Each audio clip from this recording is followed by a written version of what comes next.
Microsoft is literally changing the game when it comes to home consoles.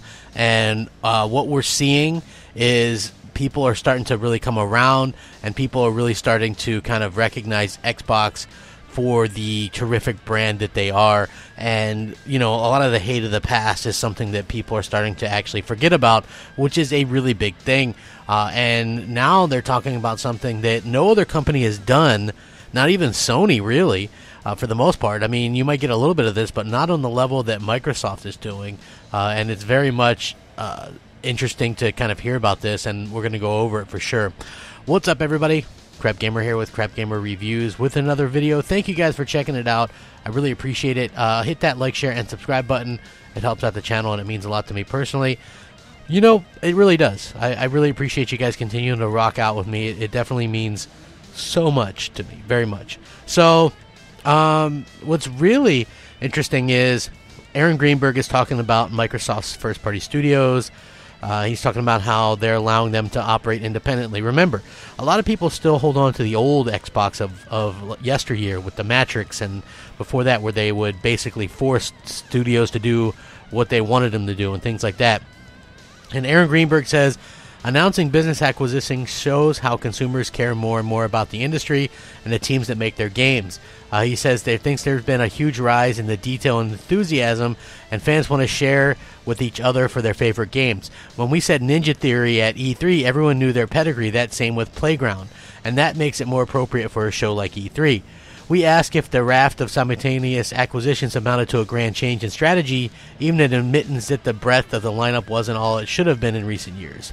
We were really deliberate in that we wanted to grow our investment in first party, and we really thoughtful about how we wanted to do that.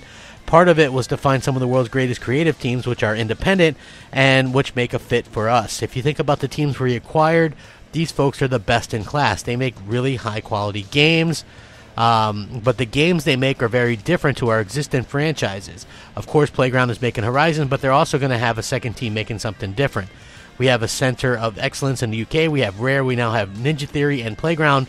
And those teams can work together and share tech and infrastructure that has a lot of benefits. So that's very cool that he's saying Rare, Playground, Ninja Theory. These companies can all share tech. And if you remember, Rare shared water tech with Playground on Forza Horizon 3's Water. And that looked absolutely amazing. So imagine what they can do together. And I just really am giddy at the thought of that. I think that's really awesome. It puts a huge amount of Microsoft's first-party output into a relatively small area in the middle of the country. Factor in Sumo Digital's work on Crackdown to the north and its incredible concentration of creative investment. That's not just a coincidence either. Britain's got talent for sure, but a historically weak pound versus the dollar plus tax incentives are big factors in expanding the UK at a high level. The government has been very supportive, so it goes on to kind of talk about how they're taking advantage of that.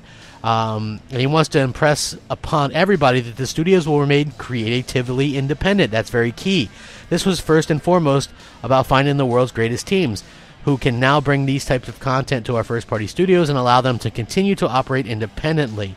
If you think about a game like Hellblade, how many big companies would have greenlit a game like that? But it's a brilliant game, and it addresses a lot of important issues. Those are the types of teams that really inspire us, and it's a privilege to be able to work with them. For them to become part of our team provides financial security, access to resources and tech capabilities, and still the creative independence to go do what they want to do.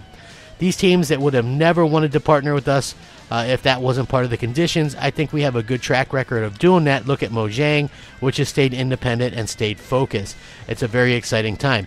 So this is very good to hear from Aaron Greenberg, and of course I'm going to link this in the description so you guys can read it. Fantastic interview. What do you guys think about this new Microsoft hands-off approach when it comes to these studios? I would love your guys' thoughts and opinions on this. It would definitely mean the world to me. I really do appreciate your guys' thoughts and feedback. If you want to hit me up on Twitter, @_Crapgamer or Xbox Live, I respond to everybody. MOH space Crapgamer. Rack 'em up. Crapgamer out.